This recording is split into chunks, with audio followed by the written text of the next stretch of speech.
puasa itu sehat, betul nggak sih? Betul banget. Dan ini bukan 1-2 risetnya ya, udah banyak sekali. Ada juga yang merasa saya ini baru menuju sehat fisik dan psikis. Puasa ini menuju sehat fisik dan psikis, ini betul. Kenapa? Karena ya kita kan senantiasa latihan terus, belajar terus, latihan terus, belajar terus ya.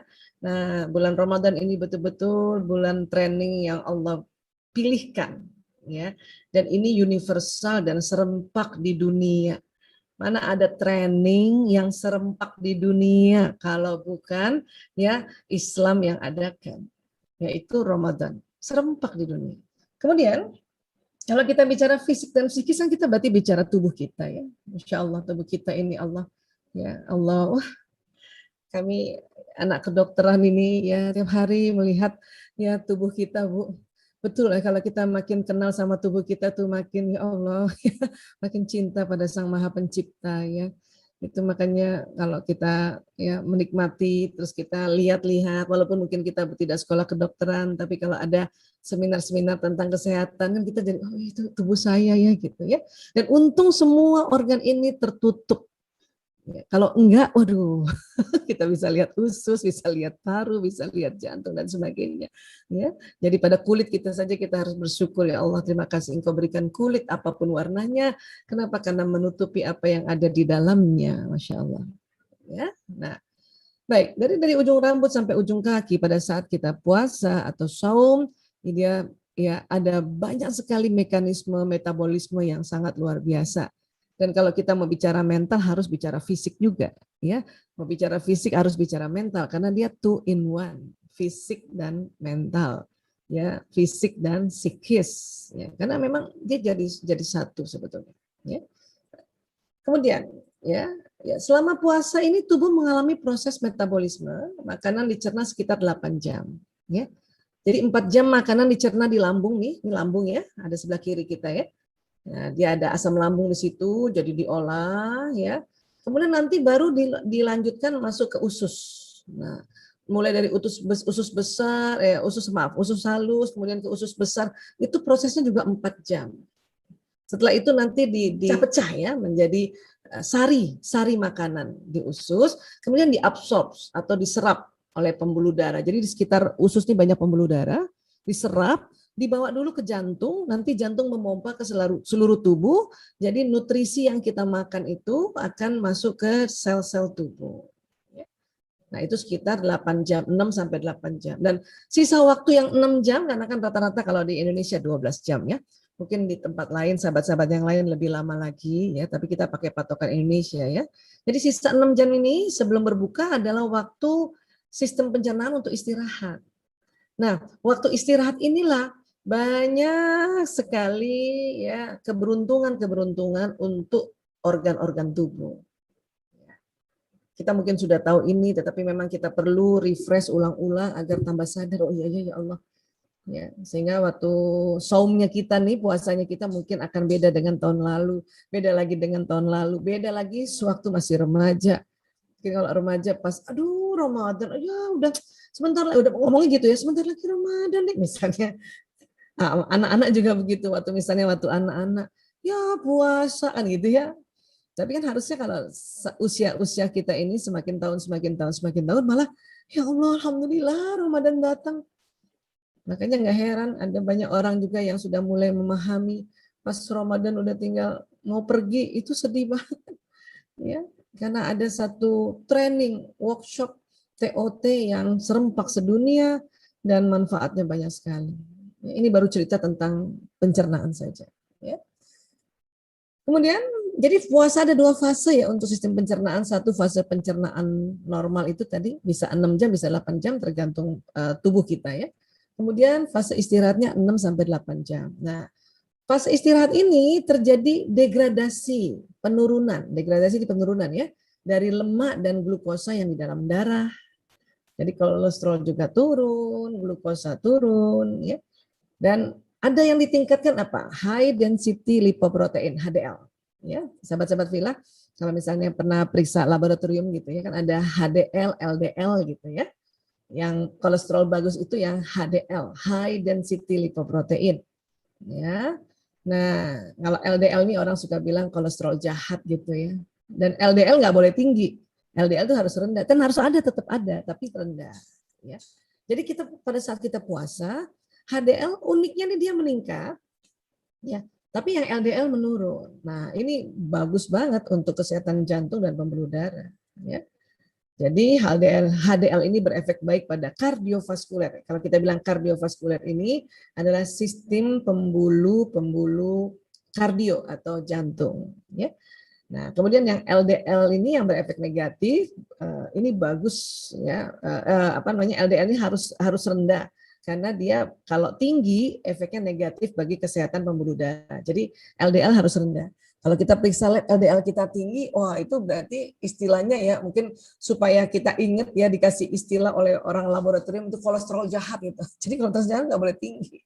Ya. Tapi nggak mungkin tidak ada. Ya. Nggak mungkin tidak ada karena dia juga dalam jumlah kecil dia ada manfaatnya juga. Penjahat di dunia juga dalam jumlah kecil banyak manfaatnya juga ya. Untuk apa? Ya, untuk kita hati-hati, untuk ada aktivitasnya ya, tim pengamahan gitu ya. Nah, baik.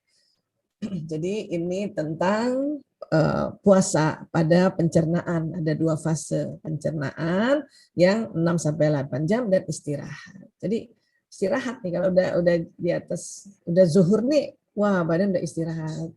Itu seneng banget ya badan istirahat. Ya. Nah, kemudian juga ternyata meningkatkan sistem kekebalan tubuh.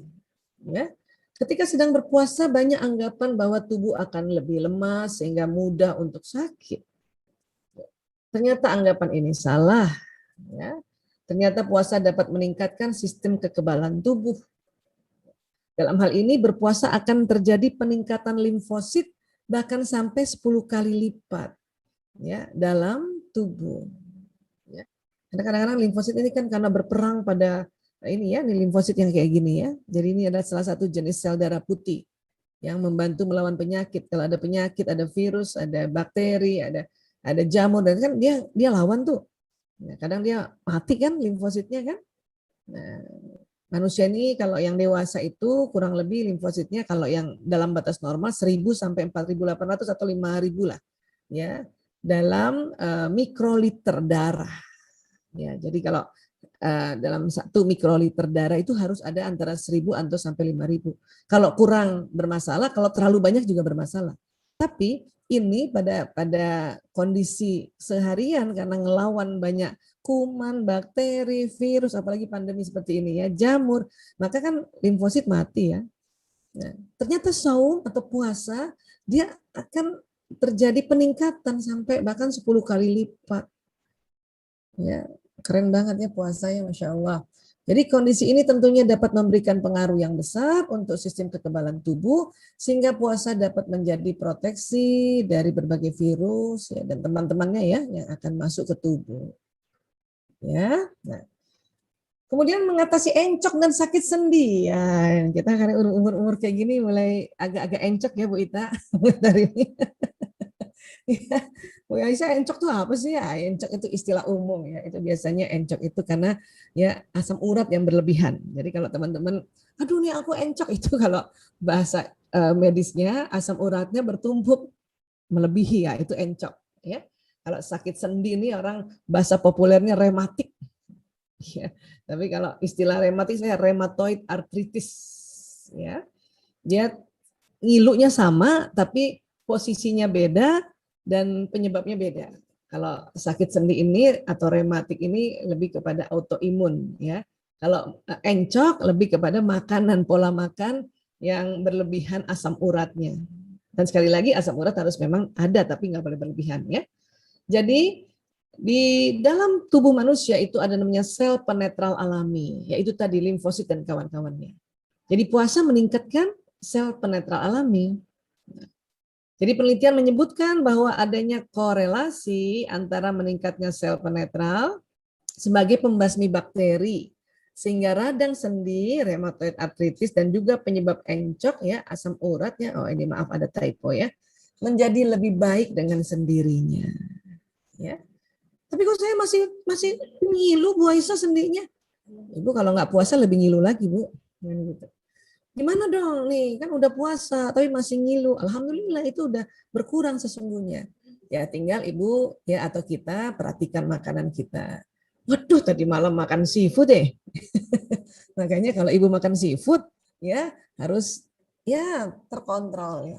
Nah, tentu kalau kalau dari dunia kesehatan, kalau asam uratnya tidak mau berlebihan, tentu waktu makan seafood atau makan yang ada kandungan asam urat, nah kita minum ya, kita ada penetralnya itu apa namanya allopurinol. Tapi allopurinol itu diminumnya obat itu ya sambil makan ya. Jadi pertengahan makan sebelum si protein-protein ini mengendap menjadi asam urat di sendi-sendi, maka dia diurai oleh allopurinol. Ya, ini boleh ditambahkan allopurinol. Ya, tapi ketahuilah kalau kita tidak puasa itu lebih sakit lagi. Ya, lebih sakit lagi. Ya.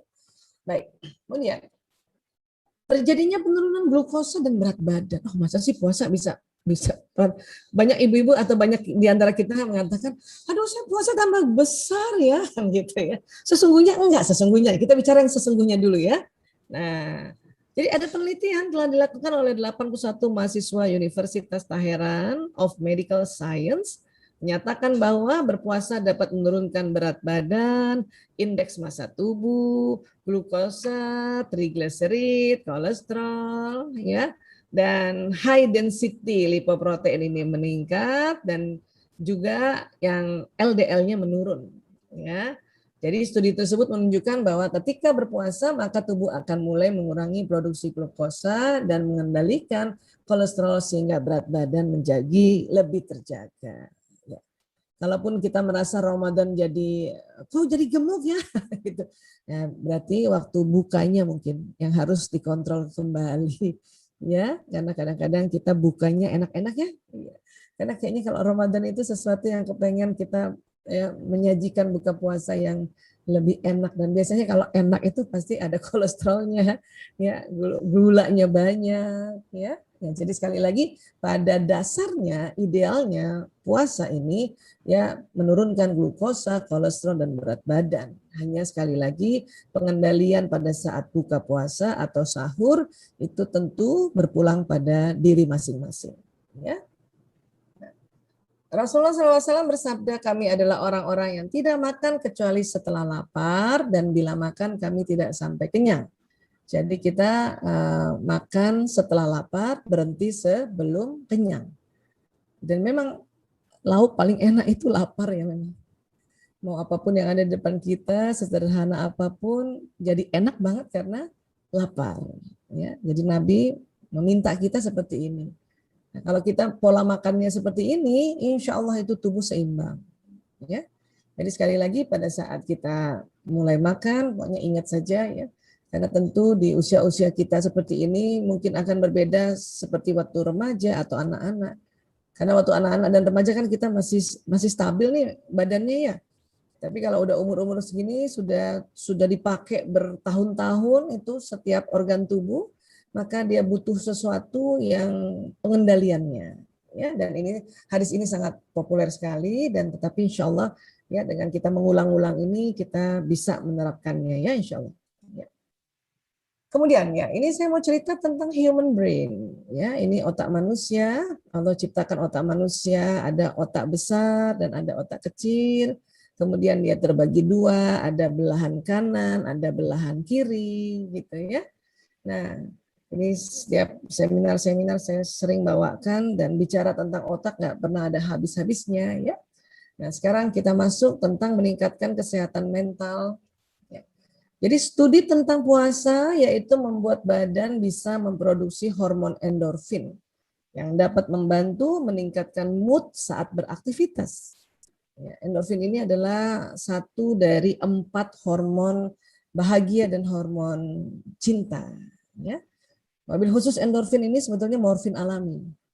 Endorfin ini morfin alami dan kalau kita tanya morfin itu gunanya apa? Morfin itu painkiller atau penghilang rasa sakit atau pengurang rasa sakit. Jadi keren banget ya puasa ternyata. Tapi memang betul ya, puasa ini endorfin kita tuh terproduksi. Ya. Jadi badan tuh itu tadi kan ya sudahlah ya enak badannya. Terus tadi kan imunitas naik, sel penetral naik, sendi-sendi yang tadinya suka ngilu-ngilu dia berkurang. Jadi itu kerjasama, walaupun berbeda-beda nanti tugasnya di mananya, ya. Tapi itu luar biasa puasa ya. Jadi yang penting harus tahu bahwa efek tentang produksi hormon endorfin ini memang tidak akan langsung terjadi saat di hari pertama, ya. Nanti mulai hari ketiga, keempat dan seterusnya tuh dia makin terasa enak, makin terasa enak.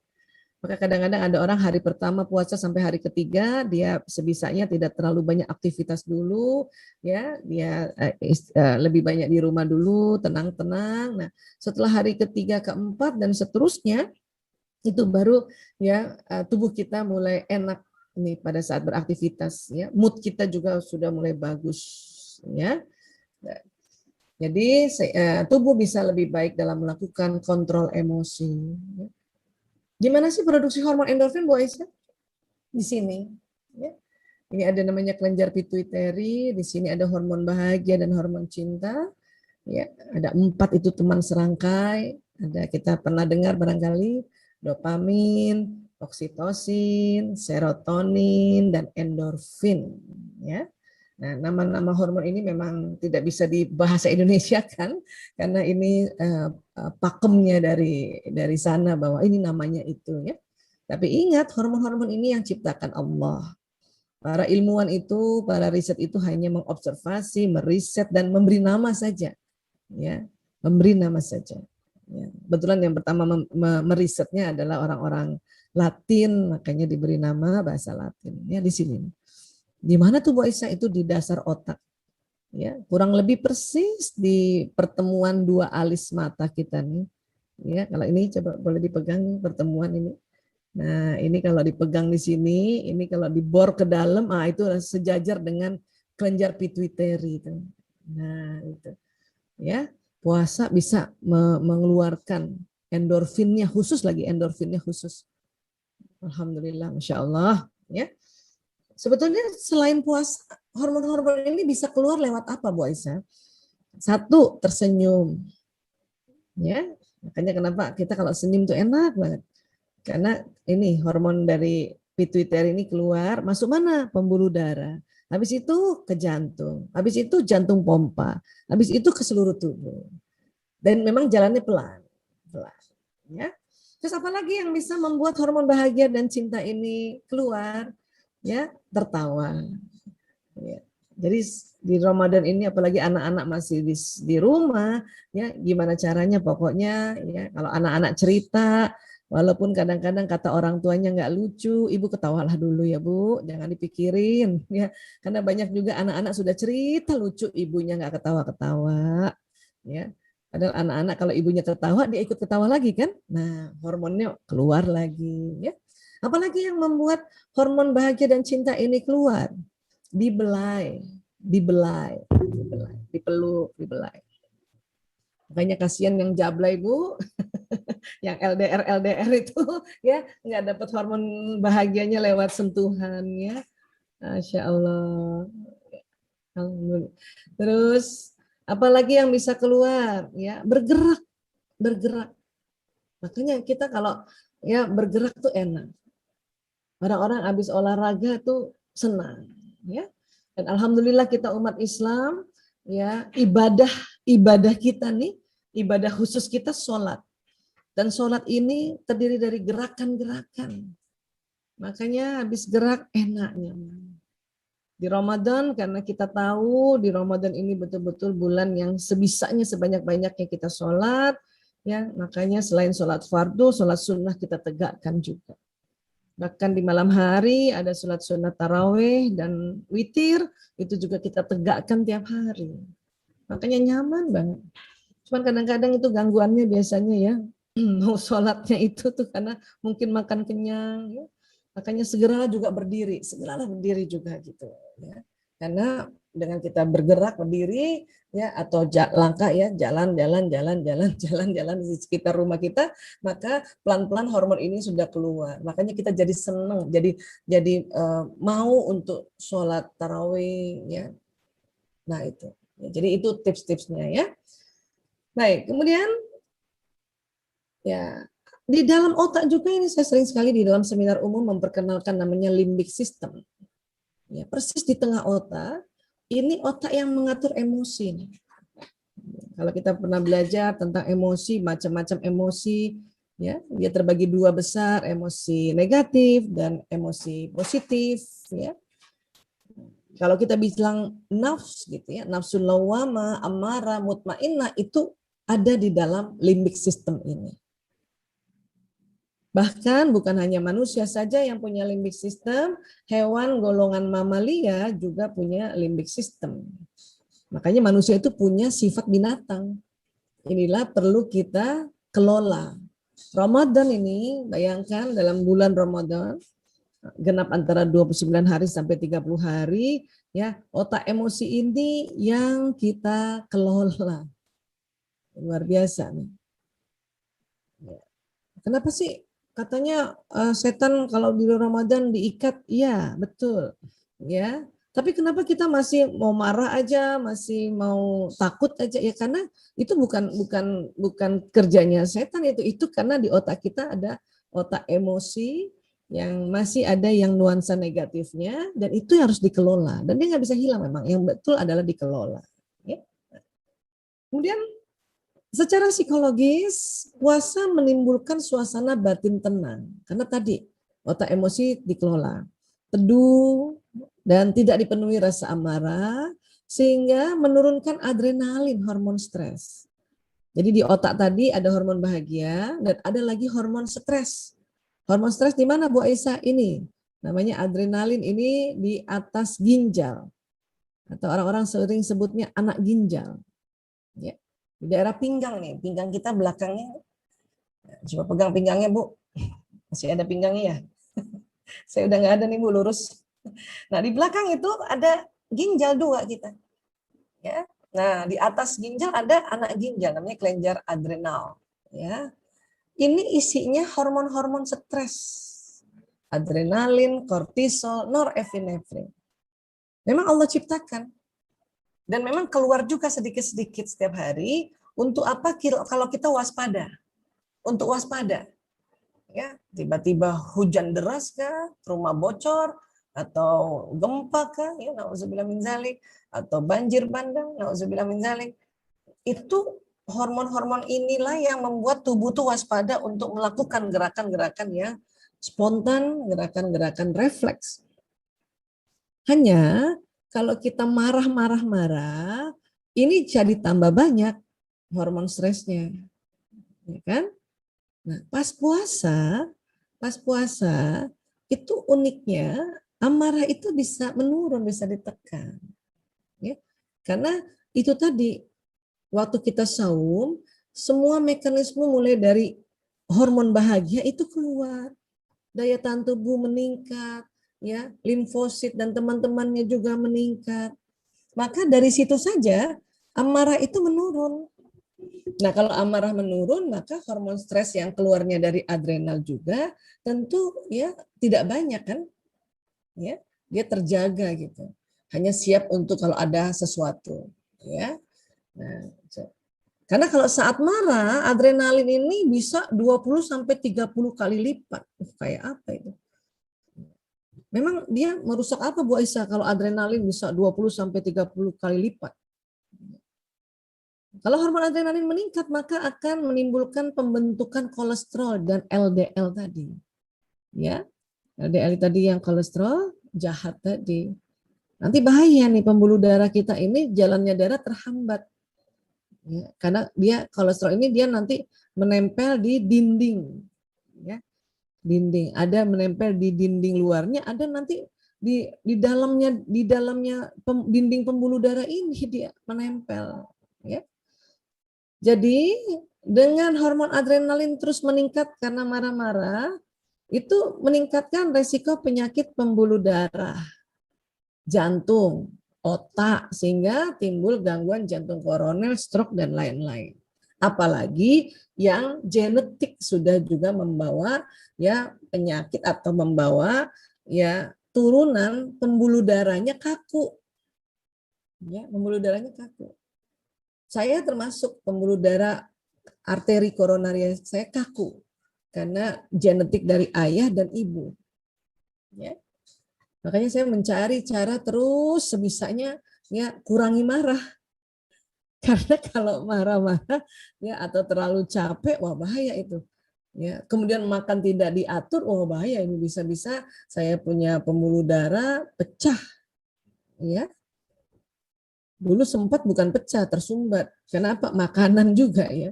Apalagi terus juga mau masuk menopause ya, mungkin terlalu capek ngurus pecandu narkoba, bikin ya macam-macam itu. Makanya mulai setelah saya kena light stroke waktu itu, saya mencoba untuk tidak usah semuanya diurus karena udah usia juga.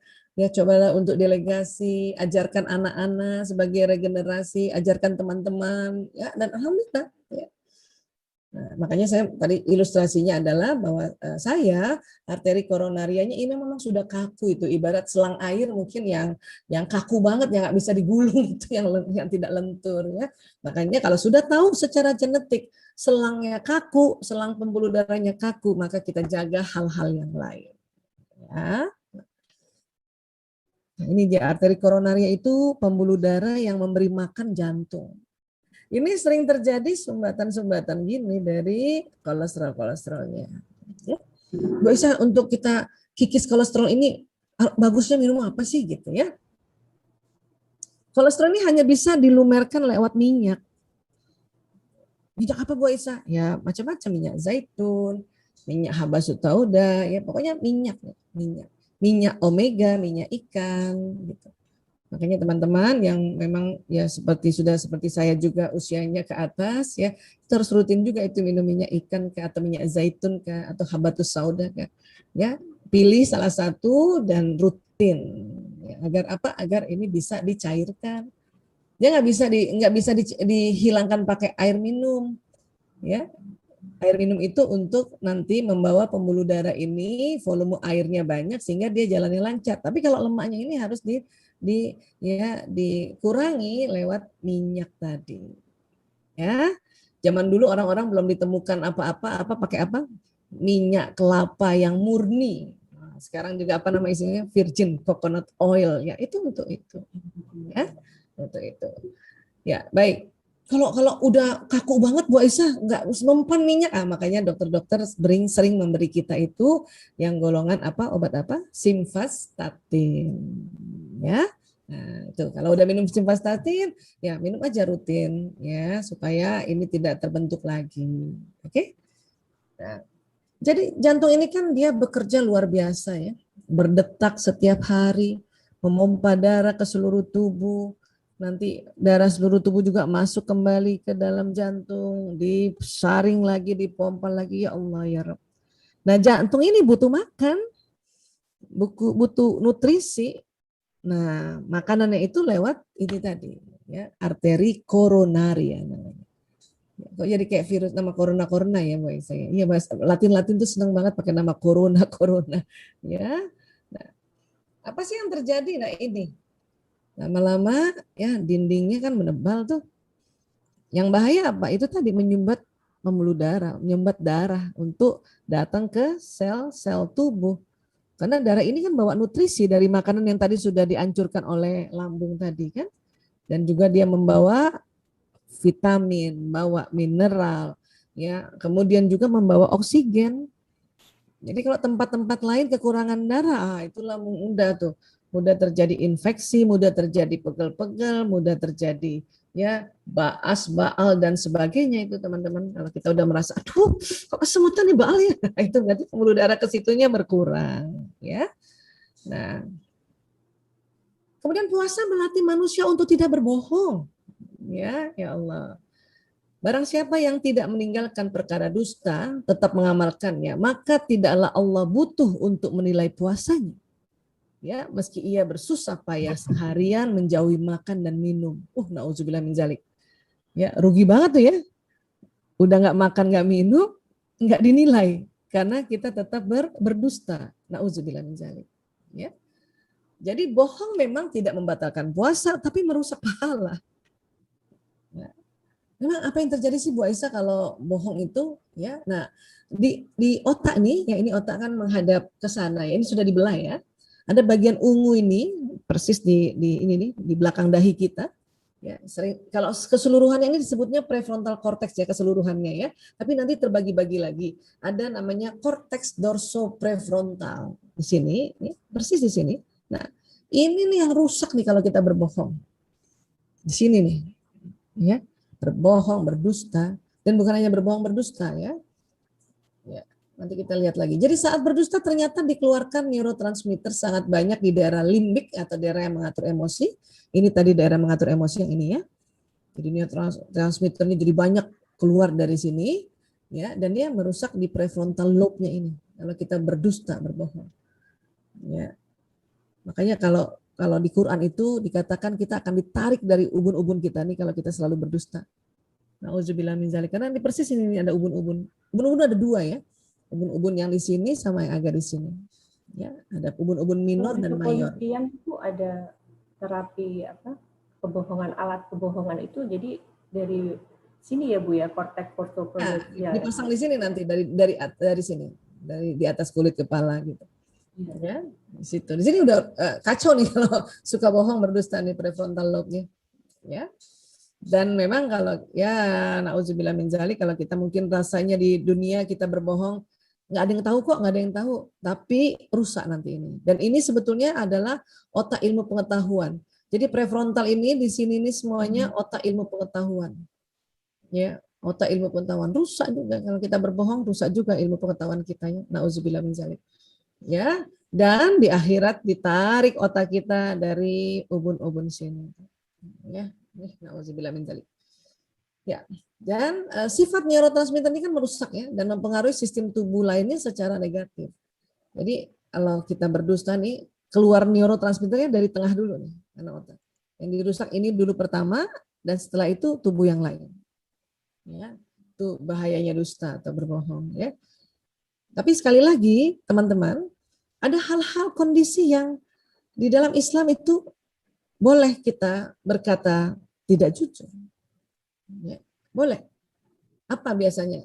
Untuk mendamaikan seseorang. Mendamaikan seseorang. Seorang istri juga punya pengalaman masa lalu, ya. Dia misalnya punya pengalaman masa lalu yang sangat buruk, ketemu calon suaminya. Dalam Islam juga itu tidak perlu diceritakan semuanya. Ya. Apalagi nggak ditanya. Ditanya aja nggak perlu cerita, kan apalagi nggak ditanya. Diam saja. Karena itu masa lalu. Ya. Karena banyak orang karena terlalu cerita masa lalu yang sekarang udah berubah, ya nanti dihantui oleh orang yang misalnya pasangannya ini atau siapapun itu dihantui oleh masa lalunya si orang. Orang ini ya misalnya si orang istri ini sudah tobat, sudah berubah, sudah belajar makin akhlaknya baik. Tapi karena cerita terlalu detail ceritanya lagi si suami terpengaruh. Ya. Makanya mengapa kita diminta ya oleh adinul Islam untuk nggak usah cerita masa lalu. Masa lalu biarlah berlalu gitu ya. Baik. Nah, karena gara-gara berdusta dirusak dulu prefrontal lobe, ya nanti pengaruh juga kepada jantung juga. Tensi naik, nafas tersengal, ya. Kondisi tersebut bila berulang dan dalam jangka lama akan merusak kualitas pembuluh darah manusia. Nah, namanya sel endotel itu tadi yang menyusun pembuluh darah tadi, menyusun selang-selang kabel pembuluh darah tadi. Ya, sehingga beresiko timbulnya beberapa penyakit seperti kembali lagi stroke, jantung koroner dan lain-lain. Kenapa bolak-balik stroke jantung?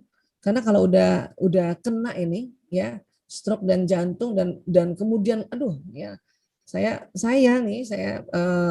mau sharing ya karena perlu ya pengalaman itu di sharing ya. Waktu 2015 saja hanya karena sumbatan ya, bukan pecah, bukan apa ya.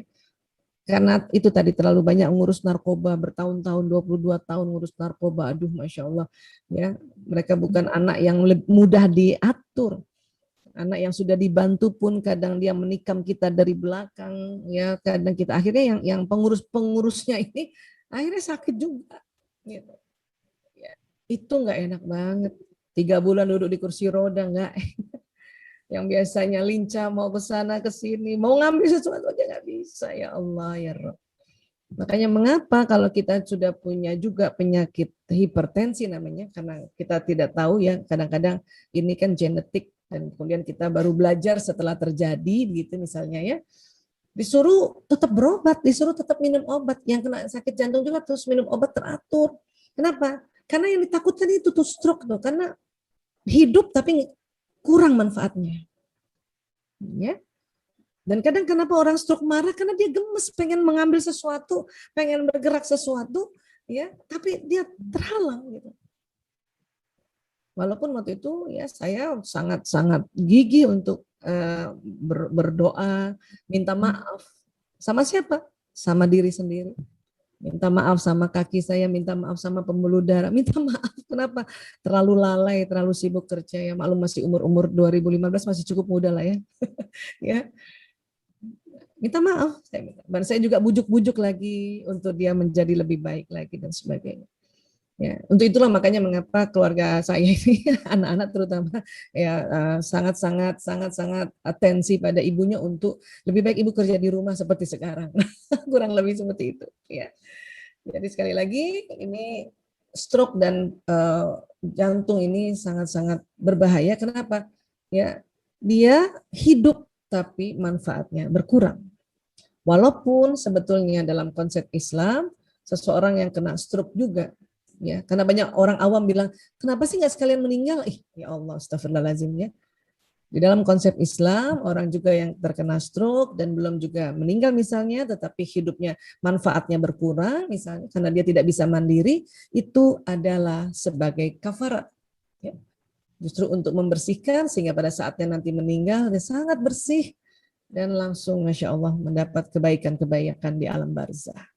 Jadi buat teman-teman yang punya orang tua atau pasangan hidup yang stroke, itu saking Allah menyayanginya untuk dibersihkan lagi ya, agar nanti setelah meninggal dia sangat cantik main di alam barzahnya ya.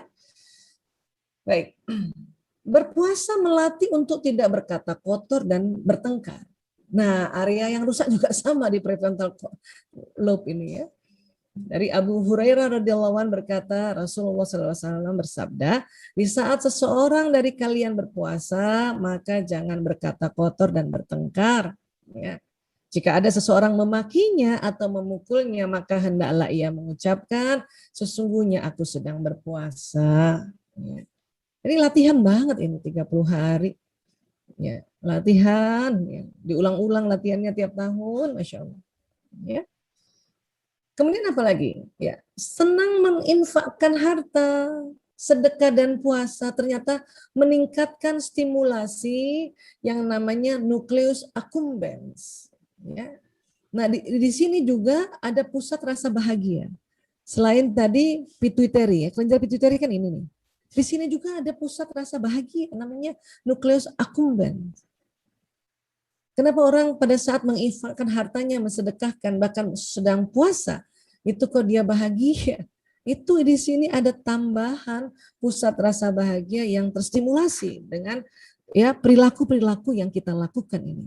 Walaupun memang di luar Ramadan kita bisa saum memang Senin Kamis itu luar biasa banget, bisa menginfakkan dan mensedekahkan harta, tetapi di Ramadan itu sangat-sangat lagi kita mengeluarkannya itu dengan senang karena ya latihannya ini luar biasa.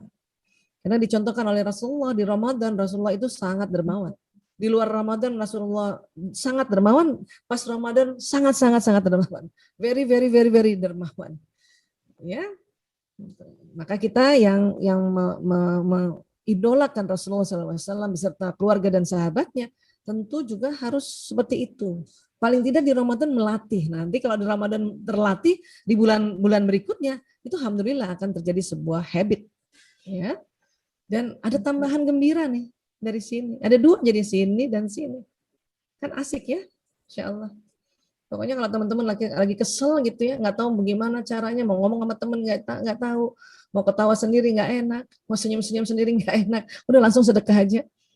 Sekarang kan sedekah enak kan nggak perlu keluar rumah ya, kita tinggal klik ya, tinggal wah pokoknya luar biasa deh.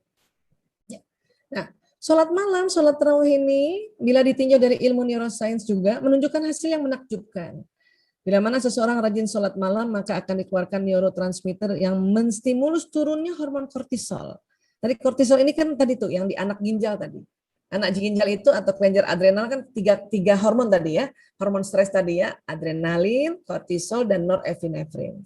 Ya, adrenalin tadi sudah diturunkan lewat puasa, ya, lewat sholat malam, si kortisolnya diturunkan. Ya. Sehingga daya tahan tubuh membaik dan pikiran lebih tenang dibanding yang tidak rajin sholat malam. Ya, dan tentunya mendapat pahala yang melimpah. Ya, pahala itu kan keberuntungan. Ini baru satu saja dari jutaan keberuntungan kita sholat malam, Masya Allah. Ya. Dari Abu Hurairah radhiyallahu anhu, dia berkata, Rasulullah SAW bersabda, barang siapa melakukan qiyam Ramadan, ya ini sholat malam pada bulan Ramadan, karena iman dan mengharap pahala dan ridha Allah, maka dosa-dosanya yang telah lalu akan diampuni. Ya Allah. Kalau anak-anak lagi malas-malas terawih gitu ya, kita inget-ingetin ini, nah, ayo anak terawih yuk. Ya, kenapa Bu? Banyak keuntungannya. Nah, banyak banget. Ibu kalau cerita itu nggak cukup 2 jam keuntungan kita lakukan sholat malam, ya, dan dosa-dosa kita yang lalu diampuni, nak. Karena kalian sudah besar, ibu nggak tahu gimana caranya bantuin ngampurin dosa-dosa yang lalu kalau nggak cuman ngajak untuk melakukan sholat ini, nak. Anak-anak senang juga kalau kita omong seperti itu. Yang penting nggak ngegas, yang penting juga nggak menghina mereka, nggak meremehkan mereka. Namanya juga latihan. Kita juga melatih anak-anak. One day dia akan auto sholat, ya, terutama auto sholat malam, ya, otomatis. Nah, kemudian ini yang paling depan ini di otak ini sering disebut lobus frontalis karena di front, ya, di sini. Ya, ada kanan, ada kiri. Nah, di sinilah ilmu pengetahuan di situ, pengalaman-pengalaman di situ, kebiasaan-kebiasaan juga di situ, ya. Apa yang terjadi sih Bu Aisyah di dalam itu tuh ada apa? Di dalam ini seluruh otak itu ada sel otak.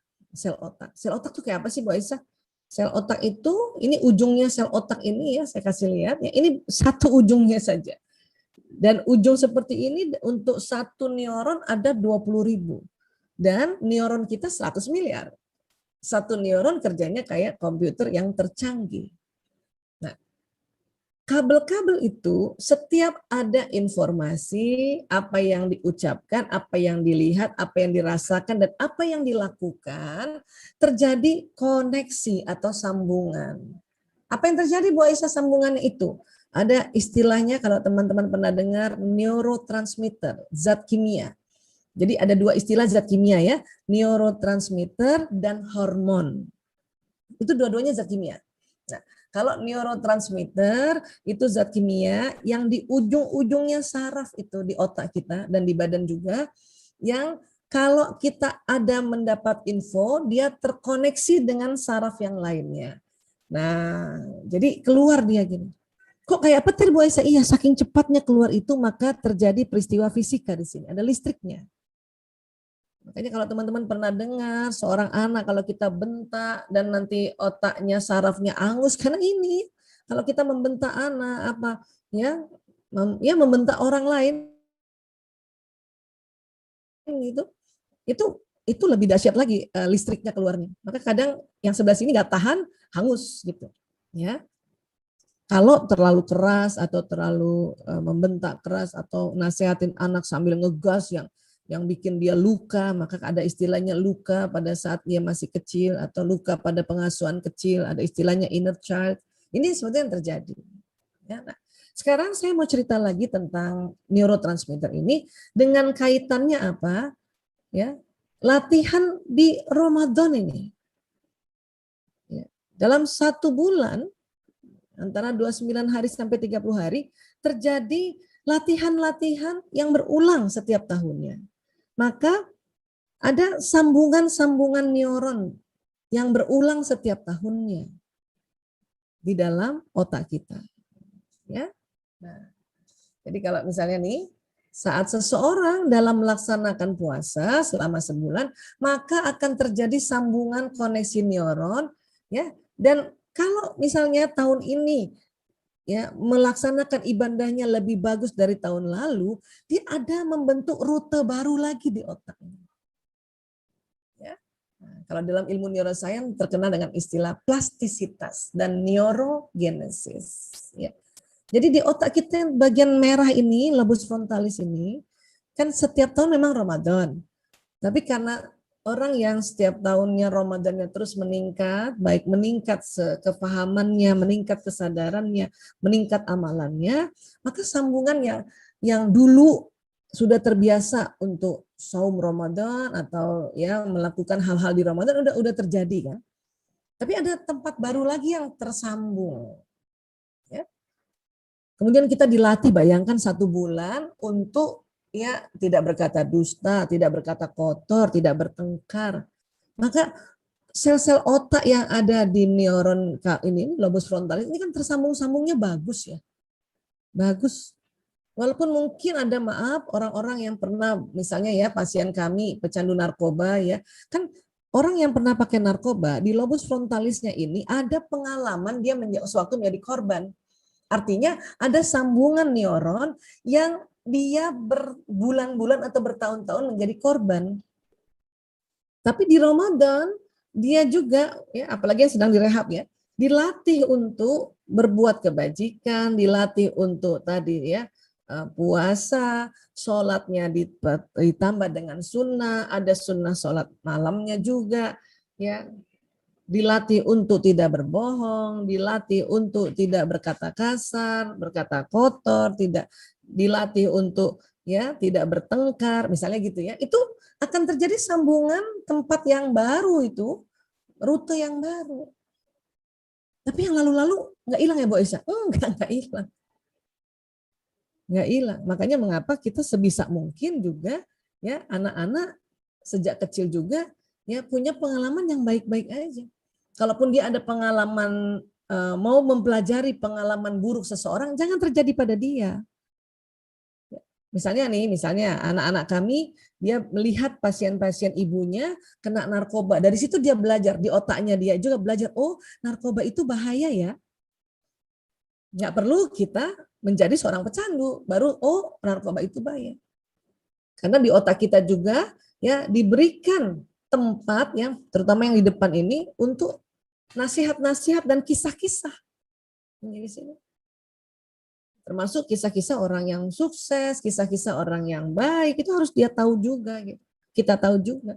Di Ramadan ini ada waktu untuk kita mengulang kisah-kisahnya para nabi, kisah-kisahnya para rasul, wabil khusus Rasulullah SAW, kisahnya ummahat mukminin, ya Khadijah radhiyallahu an, Aisyah, Fatimah dan sebagainya, kisah-kisahnya para sahabat. Itu supaya kita juga ada sambungannya ini makin bagus di sini. Memangnya untuk apa Bu Aisyah sambungan-sambungan ini? Ya, ini nanti informasi yang di otak sini, ya ilmu-ilmu yang di sini dan kebiasaan-kebiasaan yang kita lakukan di dalam Ramadan, dia akan jalan di badan kita. Lewat mana Bu Aisyah? Lewat sistem saraf. Ini sistem saraf ini dari otak ke belakang dulu nih. Namanya sistem saraf pusat. Ya, Central Nervous System. Dia jalan di tulang belakang. Nah, kalau kita bilang sumsum tulang belakang, itu kabel-kabel saraf sebetulnya. Dari tulang belakang jalan kabel-kabel ke seluruh tubuh. Ya. Namanya peripheral nervous system, sistem saraf tepi. Ya. Dan sistem saraf ini kalau dianalogikan itu kayak kabel listrik. Kalau pembuluh darah kayak selang air. Kalau sistem saraf kayak kabel listrik, jalan listrik di sini. Untuk apa? Ya untuk jalan apa yang ada isi di otak itu yang selama ini kita sudah masukkan. Ya, jadi semua kata-kata, kalimat, dan pesan serta kebiasaan yang tersimpan di otak ini akan jalan ke seluruh tubuh untuk membentuk akhlak. Sehingga badan ini melakukan akhlakul karimah. Dari hasil apa? Dari hasil ya ucapan-ucapan juga yang kita ucapkan, penglihatan dari mata, dari telinga, dan memori yang di otak. Dan juga kebiasaan-kebiasaan. Baik.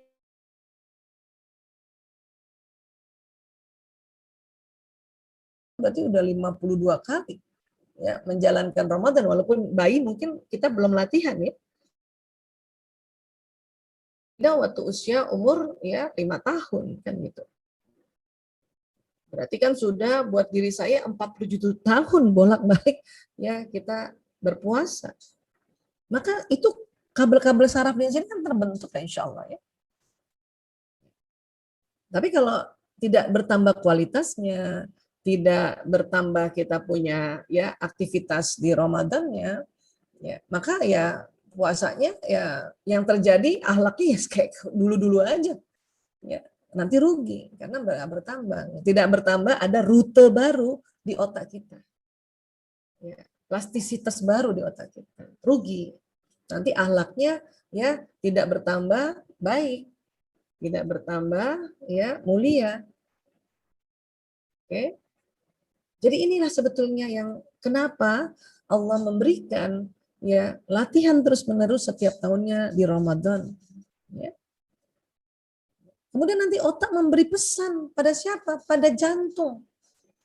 Karena beberapa kali saya cerita tentang jantung, jantung ini ada otaknya juga. Ya, makanya disepakati oleh para ulama dan para ilmuwan yang belajar tentang tubuh manusia, kolbu itu jantung. Kenapa di jantung itu ada otaknya? Dan di otak di jantung juga itu juga menyambung-nyambungkan neuron, menyambung-nyambungkan ya informasi, termasuk habituasi, termasuk kebiasaan. Jadi kalau anak-anak dari kecil kita ajarkan kebaikan, maka selain di otaknya terjadi sambungan memori kebaikan, di jantungnya juga ada. Memang sebelah mana Bu Aisyah, bukannya jantung cuma memompa darah.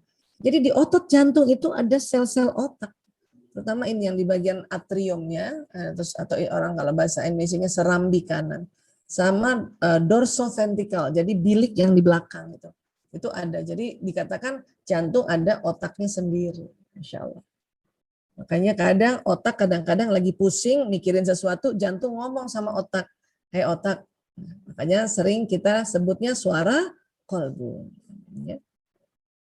Karena yang suka menganalisa otak, kalau jantung kan dia nggak menganalisa.